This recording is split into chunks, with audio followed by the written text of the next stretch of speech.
Hello everyone, कैसे दोस्तों आप लोग। आज का अगला डाउट है दोस्तों ट्रायल बैलेंस का। हमारा एक चैप्टर है ledger posting and trial balance, उसका हमारी ही बुक का एक्सरसाइज का क्वेश्चन नंबर 10 है। Prepare the trial balance from the following information of mister Ram. Mister Ram वाला कोई क्वेश्चन है ट्रायल बैलेंस का, इसी से रिलेटेड एक डाउट आया है। आइए दोस्त जल्दी से इसका ट्रायल बैलेंस बनाना शुरू करें। पढ़ेंगे क्वेश्चन को।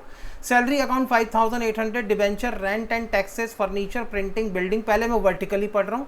उसके बाद goods account, credit, discount account, debit, cash account, creditors account, commission account, capital account. इतनी सारी इन्फॉर्मेशन दी हुई है। Out of this information you have to prepare the trial balance. शुरू करें? यस सर, शुरू करते हैं। चलो फिर ट्रायल बैलेंस बनाना शुरू करेंगे दोस्त। मैंने कुछ बातें यहाँ पे लिख ली हैं ताकि थोड़ा सा समय कम लगे। We are suppose to prepare the trial balance, तो हेडिंग होनी चाहिए यहाँ पर trial balance of mister Ram. ठीक सर, इसमें हम क्या क्या लेने वाले हैं दोस्त। सबसे पहले मैंने ले रखा है आइटम, या तो फिर आप कह सकते हैं अकाउंट।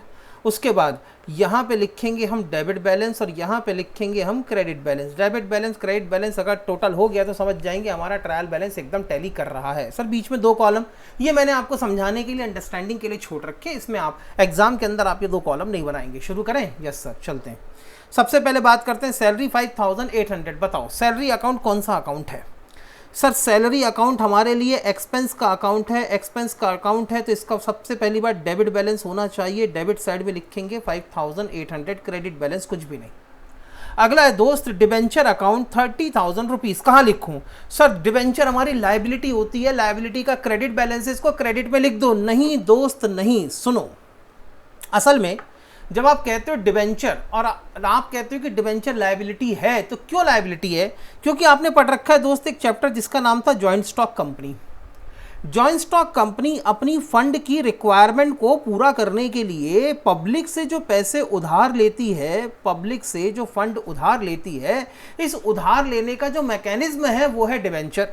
यानी अपने फंड के अरेंजमेंट के लिए जॉइंट स्टॉक कंपनियां पब्लिक को डिबेंचर इशू करती हैं। डिबेंचर इशू करके पब्लिक से यहां पर वो पैसे उधार लिया करती हैं। अब सोचो, जॉइंट स्टॉक कंपनी ने डिबेंचर इशू किए हैं, पब्लिक से पैसे उधार लिए हैं, तो जॉइंट स्टॉक कंपनी के लिए ये क्या होगी? लायबिलिटी।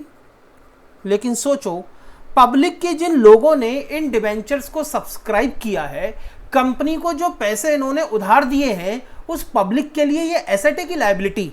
सर इन्होंने तो इन्वेस्टमेंट किया है, और अगर इन्होंने इन्वेस्टमेंट किया है तब तो ये इनके लिए एसेट होनी चाहिए।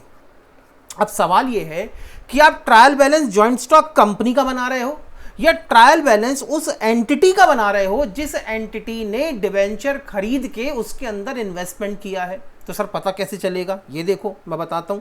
हेडिंग में लिखा हुआ है मिस्टर राम। आप ट्रायल बैलेंस बना रहे हैं मिस्टर राम का। मिस्टर राम एक इंडिविजुअल पर्सन है, इनका जो बिजनेस होगा सोल प्रोप्राइटर का बिजनेस होगा। तो क्या सोल प्रोप्राइटर को डिबेंचर इशू करना अलाउ है? बिल्कुल नहीं। सोल प्रोप्राइटर कभी भी डिबेंचर या शेयर इशू नहीं कर सकते।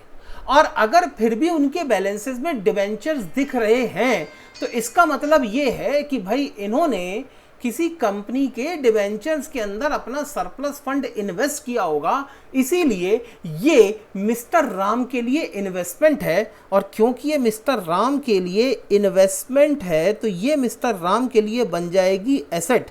और क्योंकि एसेट है इसलिए इसका डेबिट बैलेंस होना चाहिए बाय ₹30,000। हाँ, अगर यहीं पे लिखा होता राम लिमिटेड तब मैं कहता भाई ये तो जॉइंट स्टॉक कंपनी है। या लिखा होता यहाँ पे राम प्राइवेट लिमिटेड तब मैं कहता दोस्त ये जॉइंट स्टॉक कंपनी है। और अगर जॉइंट स्टॉक कंपनी है तब इसने डिबेंचर इशू किए होंगे, और अगर इन्होंने डिबेंचर इशू किए होंगे तब ये इनके लिए बन जाती लायबिलिटी, और अगर ये लायबिलिटी होती तब इसका होता क्रेडिट बैलेंस। बात समझ में आ रही है? तो क्योंकि हम ट्रायल बैलेंस मिस्टर राम का बना रहे हैं, मिस्टर राम एक इंडिविजुअल है, इनका जो बिजनेस है सोल प्रोप्राइटरशिप का बिजनेस है। Sole proprietorship firm debenture issue नहीं कर सकती। फिर भी अगर इनके बैलेंसेज में डिबेंचर दिख रहा है, इसका मतलब इस सोल प्रोप्राइटर के बिजनेस ने, मिस्टर राम ने किसी कंपनी के डिबेंचर्स खरीदे होंगे, उसके अंदर इन्वेस्टमेंट किया होगा, इसीलिए मिस्टर राम के लिए ये डिबेंचर इन्वेस्टमेंट्स हैं और ये उनकी एसेट है। और एसेट है तो डेबिट बैलेंस होना चाहिए। इसके बाद अगला आइटम है दोस्त रेंट एंड टैक्सेस। ये भी हमारा एक्सपेंस अकाउंट है, नॉमिनल अकाउंट है, इसलिए इसका भी डेबिट बैलेंस होगा। ये है दोस्त 1200 रुपीज़। रेंट एंड टैक्सेस के बाद दोस्त है फर्नीचर अकाउंट। फर्नीचर कुछ भी मेंशन नहीं है, इसका मतलब फर्नीचर हमारी एसेट है। एसेट है तो इसका भी डेबिट बैलेंस होगा, ये होगा दोस्त 2500 रुपीज़। फिर है प्रिंटिंग, प्रिंटिंग दोस्त हमारे लिए एक्सपेंस है, इसका भी डेबिट बैलेंस होगा, प्रिंटिंग का खर्चा दिया हुआ है 800 रुपीज़। प्रिंटिंग के बाद है बिल्डिंग, बिल्डिंग भी हमारी एसेट है तो इसका भी डेबिट बैलेंस होना चाहिए, बिल्डिंग थी हमारी 35,000 रुपीज़। बिल्डिंग के बाद है रेलवे फ्रेट, रेलवे फ्रेट भी हमारा एक्सपेंस है इसलिए इसका भी डेबिट बैलेंस होना चाहिए, रेलवे फ्रेट दिया हुआ है 1500, ओके 1500 रुपीज़। गुड्स अकाउंट, अब गुड्स में दो चीज़ें हो सकती है, या तो आपने गुड्स परचेस किया होगा, ये आपके लिए एक्सपेंस होगा लेकिन फिर इसका डेबिट बैलेंस निकल जाएगा, या हो सकता है आपने गुड्स सेल किया हो, तो सेल किया होगा तो ये सेल्स होगी, आपके लिए रेवेन्यू होगा, इनकम होगा, तो इसका क्रेडिट बैलेंस होना चाहिए। अब फिलहाल इन्होंने क्लियरली मेंशन नहीं किया है कि ये परचेस है कि सेल्स है, ये परचेस रिटर्न है कि सेल्स रिटर्न है, इन्होंने इतना डिटेल में मेंशन नहीं किया, लेकिन इसके अलावा इन्होंने एक हिंट ज़रूर दिया, ब्रैकेट में पहले लिख दिया क्रेडिट। और क्रेडिट लिखने का मतलब है कि इन्होंने साफ साफ कह दिया कि यहाँ पर ये जो गुड्स का बैलेंस है वो क्रेडिट बैलेंस है। अब जिसका भी हो, अब या क्रेडिट बैलेंस है तो या तो ये सेल्स का बैलेंस होगा या तो ये परचेस रिटर्न का बैलेंस होगा। अब मुझे नहीं पता ये सेल्स का बैलेंस है कि परचेस रिटर्न का बैलेंस है, मतलब ये या तो सेल्स का बैलेंस हो सकता है या तो ये परचेस रिटर्न का बैलेंस हो सकता है, दोनों ही सूरतों में इसका क्रेडिट बैलेंस होना चाहिए। फिलहाल मेंशन नहीं किया लेकिन इन्होंने खुद बता दिया कि भाई क्रेडिट बैलेंस है 16,000 रुपीज़ का, तो हम भी इसको क्रेडिट बैलेंस 16,000 क्रेडिट में लिख देंगे, बात खत्म। डिस्काउंट, अब डिस्काउंट अगर मैंने रिसीव किया है तो मेरे लिए इनकम है, क्रेडिट बैलेंस होना चाहिए। मैंने अगर अपने कस्टमर को डिस्काउंट दिया है तो ये मेरे लिए एक्सपेंस है, डिस्काउंट अलाउड रहा तो ये मेरे लिए एक्सपेंस है, इसका डेबिट बैलेंस होना चाहिए। अब इन्होंने यहाँ ये तो नहीं लिखा कि भाई डिस्काउंट अलाउड है कि डिस्काउंट रिसीव्ड है, लेकिन फिर भी इन्होंने हिंट के नाम पे डेबिट बैलेंस ज़रूर लिख दिया। अब डिस्काउंट का अगर डेबिट बैलेंस हो तो इसका मतलब ये है आपका discount allowed, that is your discount allowed.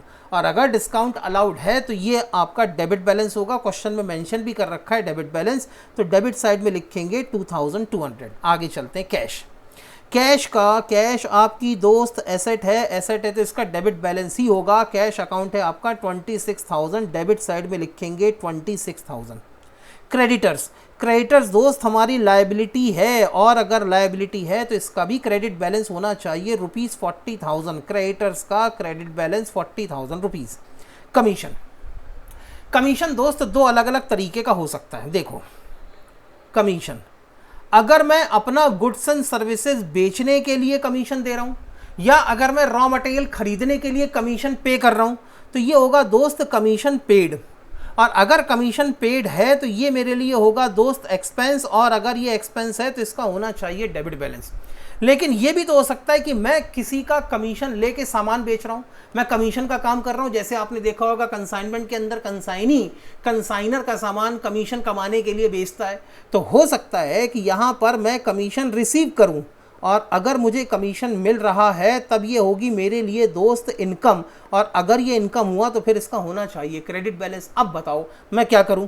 Sir यहाँ तो कुछ नहीं लिखा, ना तो कमीशन अलाउ पेड लिखा हुआ है, ना कमीशन रिसीव्ड लिखा हुआ है, ना तो डेबिट लिखा हुआ है, ना तो क्रेडिट लिखा हुआ है, तो क्या करें? अजम्पशन लगाओ। अजम्पशन यहाँ पर वो होनी चाहिए जो बड़ी रियलिस्टिक हो, बड़ी लॉजिकल हो। अगर हम बिजनेसेस को देखते हैं तो 70-80% बिजनेस ऐसे होते हैं जो अपना प्रोडक्ट बेचने के लिए कमीशन अलाउ करते हैं, सिर्फ 20% बिजनेस ऐसे होते हैं जो कमीशन की इनकम कमाते हैं। यानी अगर मैं पूरे के पूरे बिजनेस एनवायरनमेंट को स्कैन करूं, सारे के सारे अलग अलग टाइप के बिजनेसेस को मैं देखूं तो 80% बिजनेस ऐसे होते हैं जो अपना गुड्स एंड सर्विसेज बेचने के लिए दूसरों को कमीशन देते हैं, सिर्फ 20% बिजनेस ऐसे होते हैं जो कमीशन कमाने के लिए बिजनेस करते हैं।